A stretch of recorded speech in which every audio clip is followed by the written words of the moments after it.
Do you talk to one another, and is there a forum for that, and some ability for service providers to start to be thinking, because you're the people who know,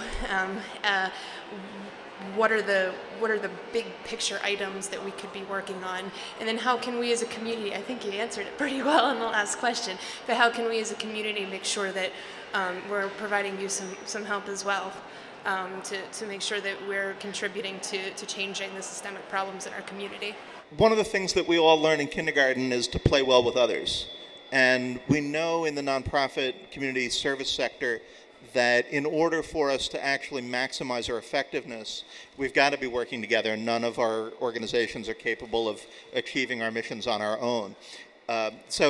Just to rattle off a couple of examples, because at the Just Harvest office we sometimes feel like all we do is go to other people's meetings.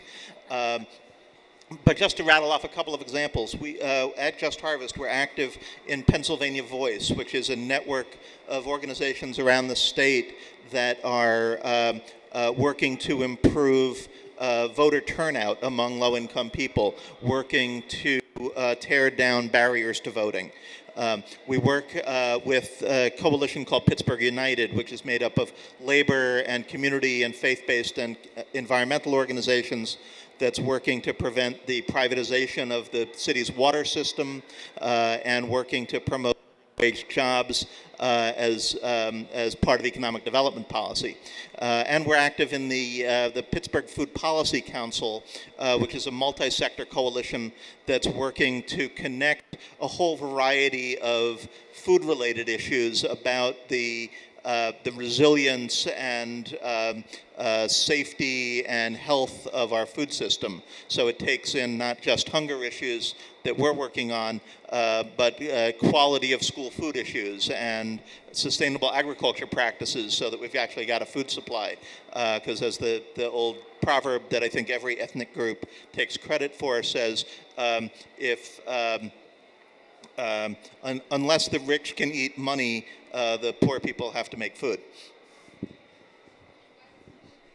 Well, I'll jump in quickly. I'll be brief.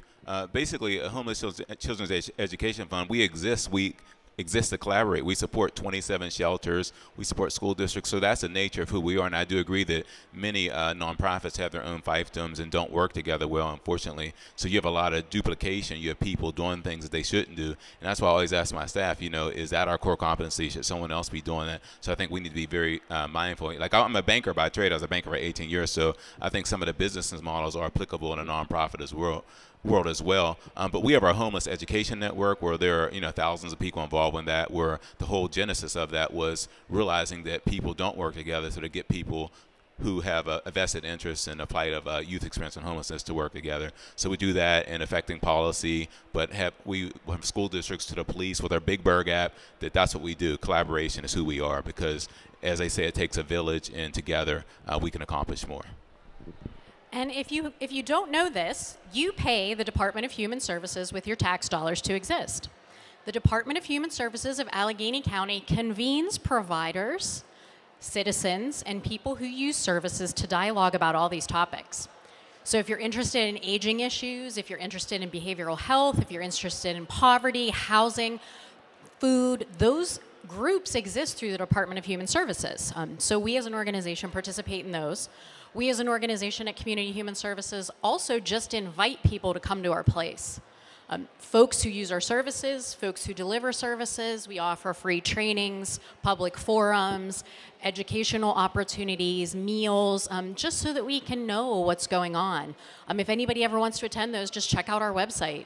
But I really encourage everybody to go to the Department of Human Services website and really see. Aside from that, the city and the county also convene meetings. There's tons of public meetings that absolutely no citizens show up to. You can comment on the budget. You can comment on service provision, policies that are being rolled out.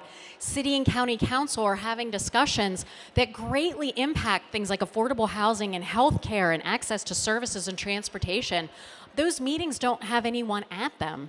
And so the people that are there to represent us don't even know what we want. So there's so many things that we can do to plug in. Anything that you care about, you can find others that care about it, and you can join forces with them, and those voices get louder and stronger and more powerful, and things really do change. And if you're really mad about something, you can actually file a lawsuit about it. A piece of legislation. The ACLU loves to support people in having those conversations. So if you really don't like the fact that kids don't get free lunch, you can go out and file a lawsuit about that. And it gets attention. I mean, there's all kinds of great strategies for us to work together. We've just been hearing from citizens that they're angry about certain things, so we as an organization started to talk to lawyers.